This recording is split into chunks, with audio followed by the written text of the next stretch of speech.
Winds in the east, mist coming in, like something is brewing, about to begin.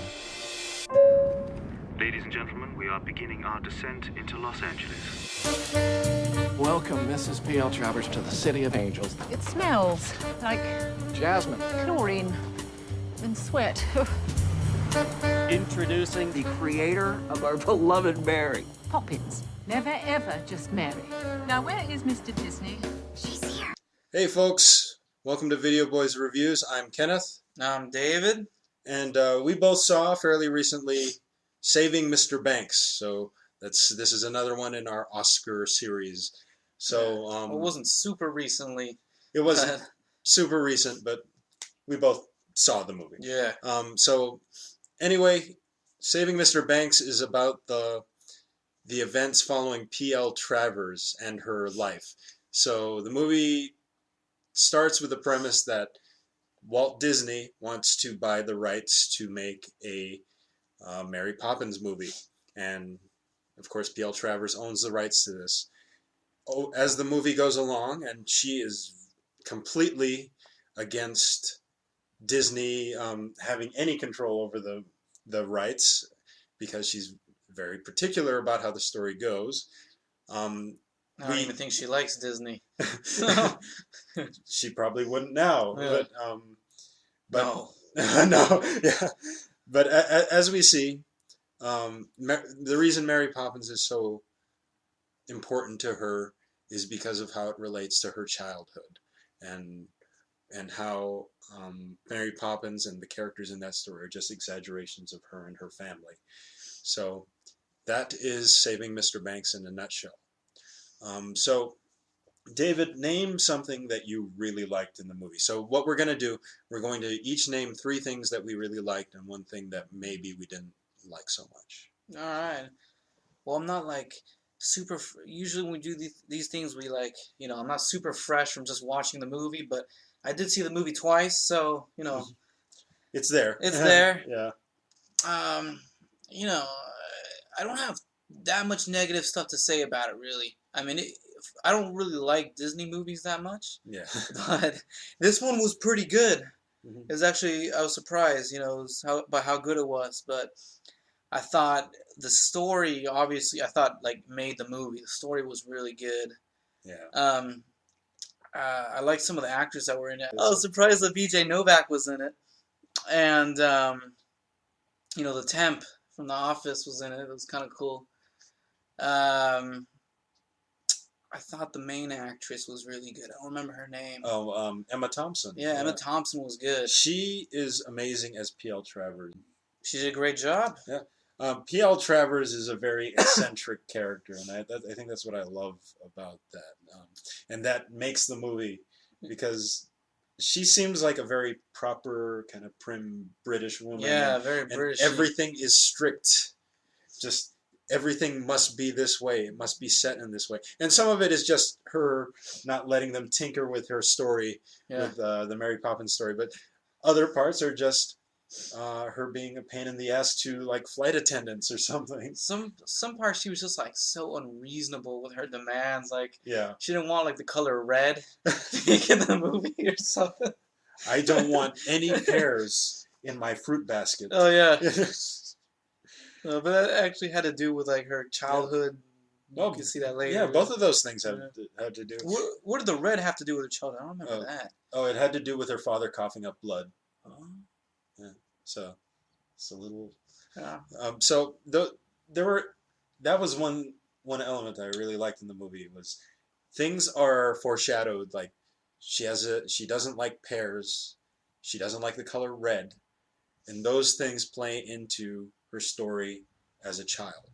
Yeah. And what were those 3 things that you really liked? So just name the 3 things you liked so far. I liked that the temp was in it. Actually, you know what? I liked some of the locations. Oh yeah. I actually was there when they were filming some of the scenes. They were actually across from one of my relatives' houses in LA, so I got to see them. I didn't know what movie it was, but yeah, I saw like the limo. It was that scene where she's driving through, with the limo. I saw the limo and I saw the actors and stuff. I didn't know who they were, but it was pretty cool. The locations were kind of cool because I like Beverly Hills and those LA places.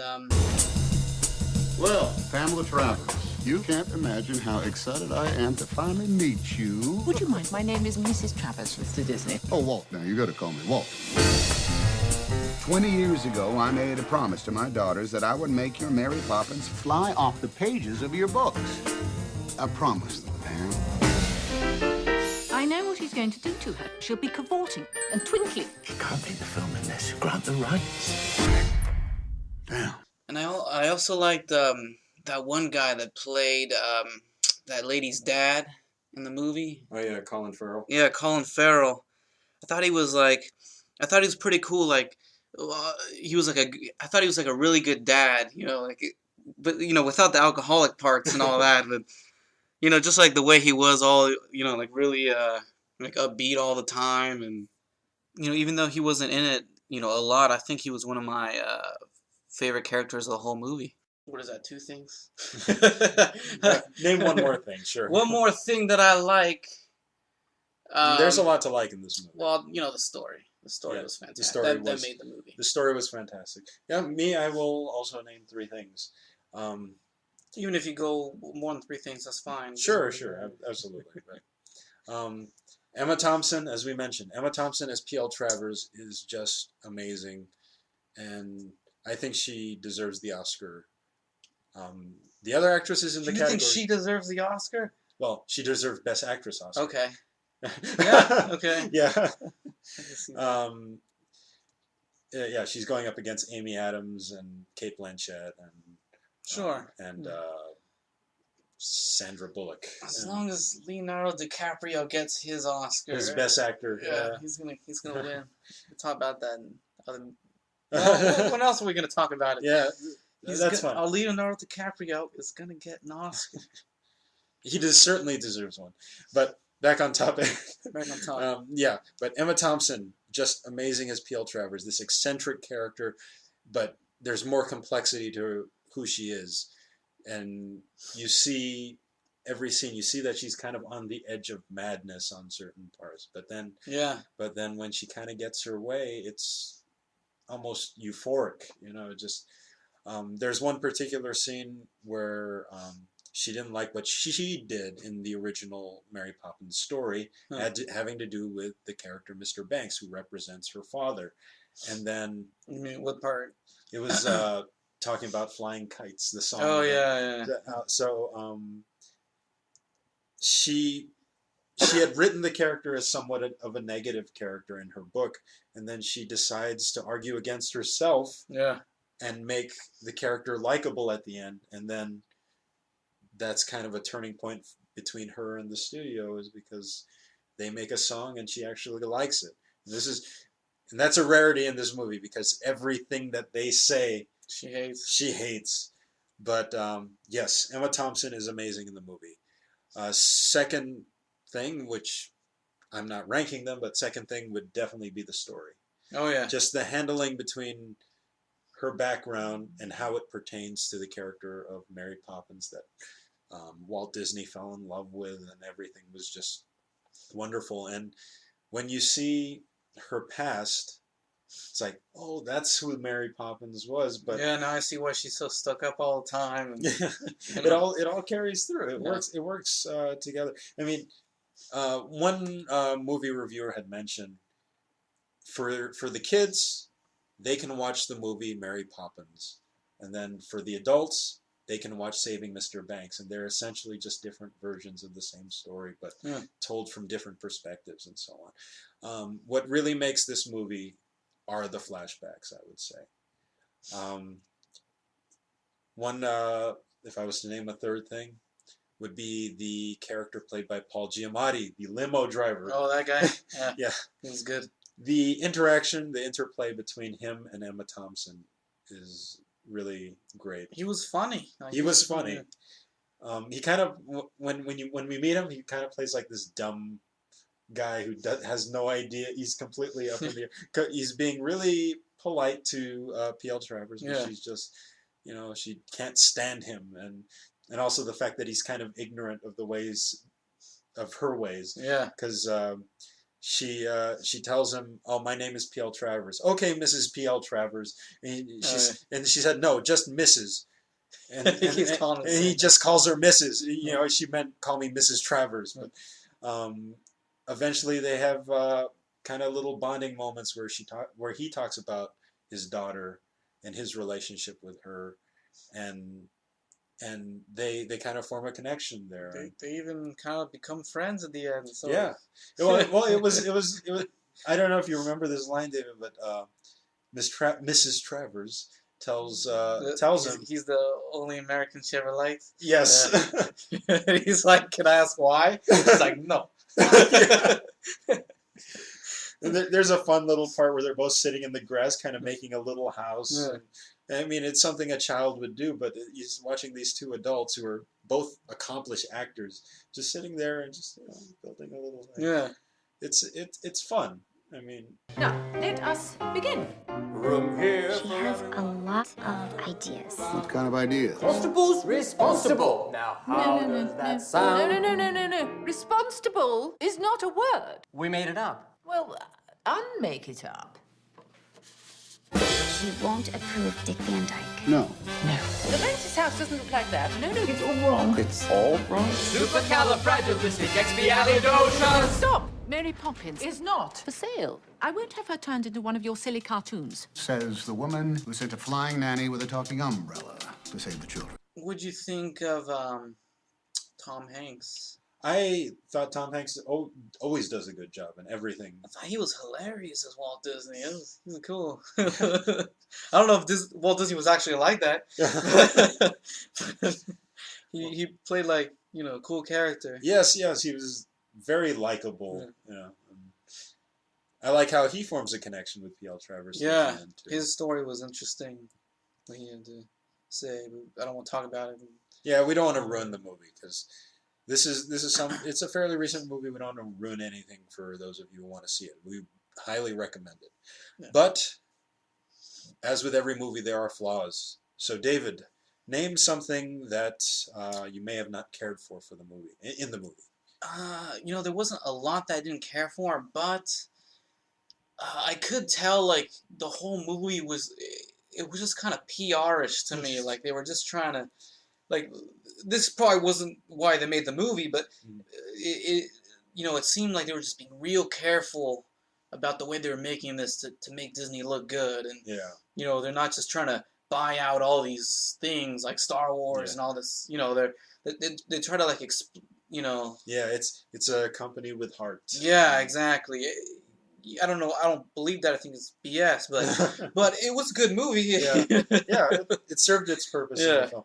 I mean, this movie, as you were saying, it walks a really fine line. They don't want to be too positive about Disney because then it would be excruciatingly obvious that, hey, this is a... Because there is a really great scene with Disney where Travers walks in, and then she sees him smoking, and then he puts out the cigarette really quickly. So it's showing that there's a little bit of a normal person in Walt Disney. I feel like I don't know how much of this movie was true, because usually like in movies it says like, oh, based on a true story, and that's usually BS. Like it's totally not like how it was. They didn't even say based on a true story, so I don't know how much of this movie actually. Like, how it actually happened. Yeah, it's true. And you can kind of apply that to my criticism a little bit. So, my criticism of this movie, David, was that... just one? Well, it's kind of... It's an encompassing one. Okay. So, is the degree of whimsy in the film. So, it kind of goes along with yours, where they're making things a little too positive. I can see that, yeah. In certain cases, it does help the story. For example, the scene where Travers is kind of starting to like the idea of the movie, she dances with one of the producers. And, I thought that was alright. That worked because it follows her character. I really don't think that happened in real life. No. But it fits. I mean, like 99% of that, maybe 90% didn't happen in real life. Well, there's no telling. I mean, but that helped the story, so that was perfect. I mean, that goes along with the idea that, hey, this has to do with her father, and the song pertains to that. There's another part at the very end. I know which one. Yeah, I know which one you're thinking of, but towards the end, she sees the movie, and her reaction to it can be taken one of two ways. It could be that she doesn't like it, or that she does like it. But the movie seems to imply, one, that probably isn't likely in real life, but the way they handle it works for her story. Once again, you know, it's the way they play things out that makes it work. Where my criticisms come in, are where things are too whimsical. Like, there's a part where she's kind of low and she's sad and she's taking all these pills, and Disney had put all these dolls into her hotel room, a whole bunch of giant life-size characters, and her first reaction was to just toss them all away and throw them in a closet. But when she was down and out, she decides to hug the life-size Mickey Mouse. And it's a little bit that cheesy. Was pushing it a little, more than a little. It took me out of the movie. It was almost like an advertisement for Disney, like, in a way. Like. Well, the one that's even worse, and the one that you knew I was going to bring up, was when she's actually finally going to see the real Mary Poppins, and then a guy dressed in a Disney suit walks up, sticks his arm out like this, and she wraps her arm around his arm. And it's magical music is playing. Oh, how whimsical! How happy this is! And it's like, no, based on the P.L. Travers it's like, this could not have happened. This could not have happened. I mean, only those two moments really took me out of it. You think Mary Poppins has come to save the children? Oh dear. Mrs. Travers, what am I missing here? I'm wondering what I have to do to make you happy. You know, you've never been to Disneyland, and that's the happiest place on earth. No, please. Well, when does anybody get to go to Disneyland with Walt Disney himself? There he is. What did you think when she was at Disneyland with Walt Disney? She was like riding the merry-go-round and stuff. I thought that was funny, actually. And once again, see, that's another one where it's a little bit of whimsy, but it plays into her story. That's why scenes like that work. Yeah.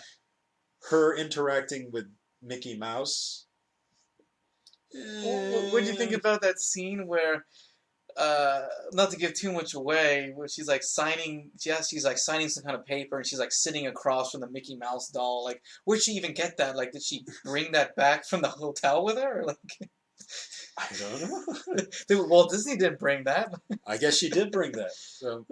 So there are moments like that which are kind of, ooh, look, this is a Disney movie.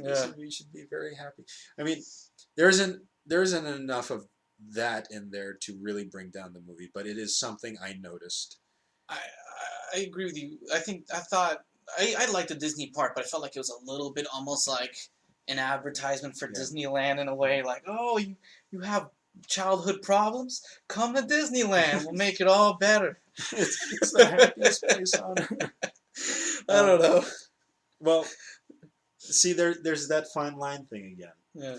If you watch this movie as a documentary of the making of Mary Poppins, you will be disappointed, because this is not what that movie's about. This is not what the movie's about.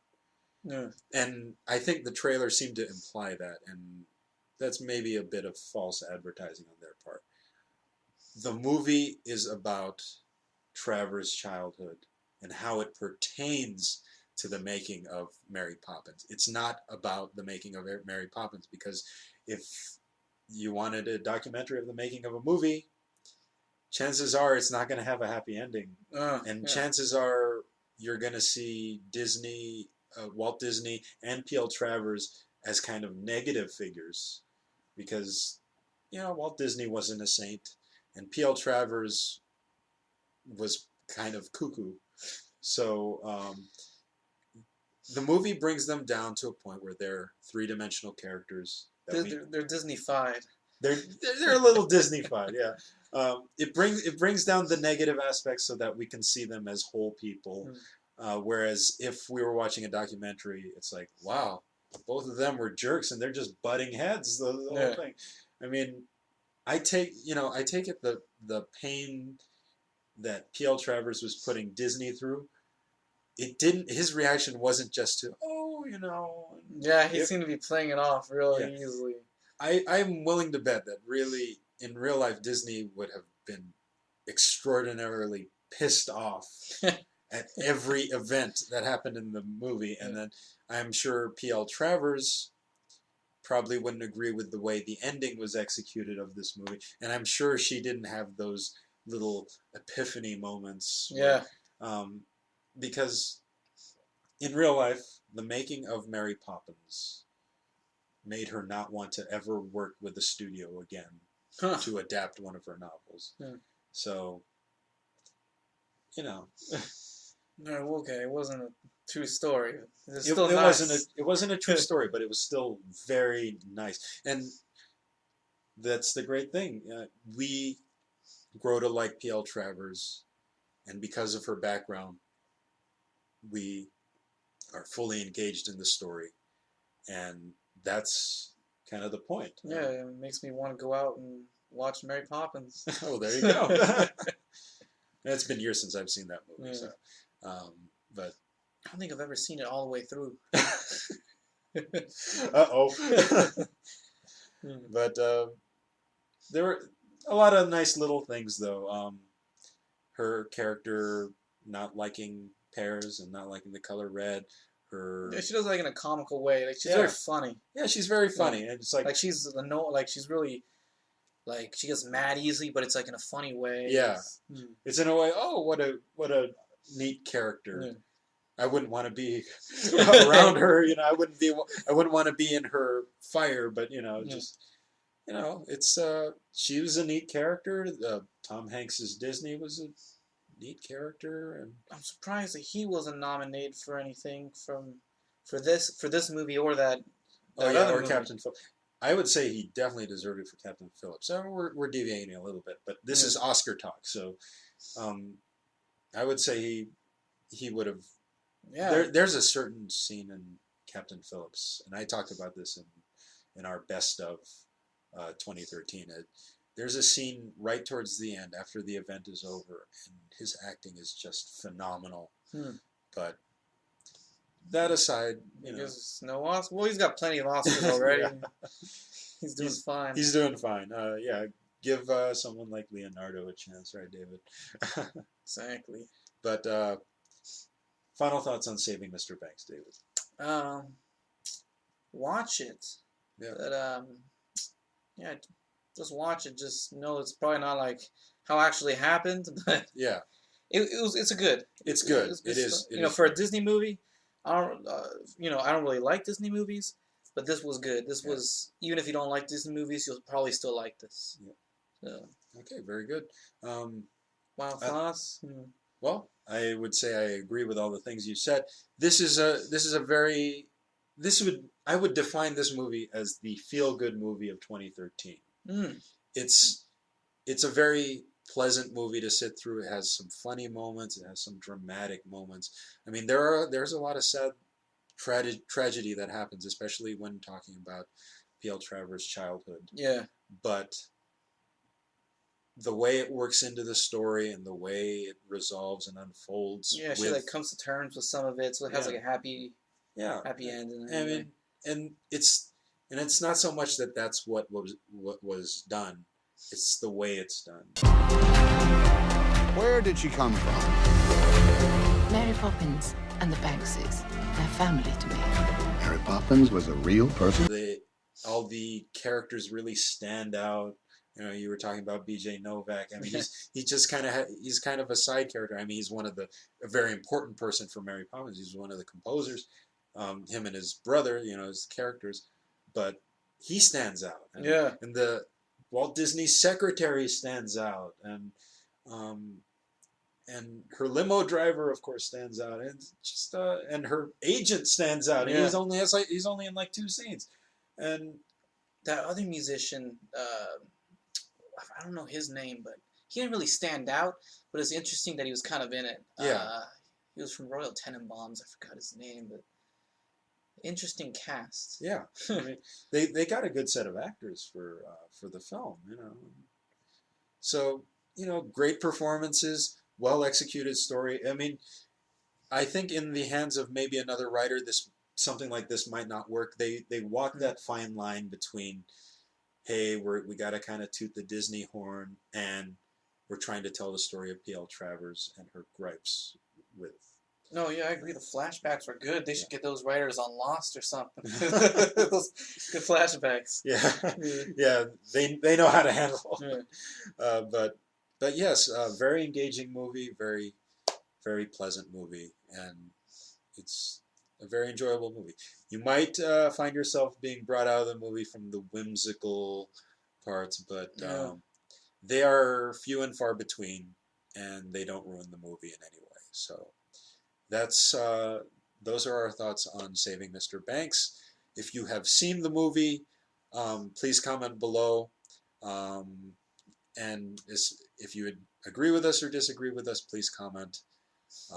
If you haven't seen the movie, I highly recommend it. It's alongside all these great movies that have been nominated for various things. Yeah. Yeah. So if you like our review, you can like it. Yeah, you can like it. You can subscribe. And so on. So thank you for watching. We will continue with our Oscar movie coverage very soon. Bye. So it's not the children she comes to save. It's their father. It's your father. You don't know what she means to me. I won't disappoint you. I swear, every time a person walks into a movie house, they will rejoice. Don't you want to finish the story? The boys have come up with an idea. I think it's going to make you happy. You didn't bring me all the way here to tell me that. Oh, no. I had a wager. I couldn't get you on a ride. I just won $20. Yeah!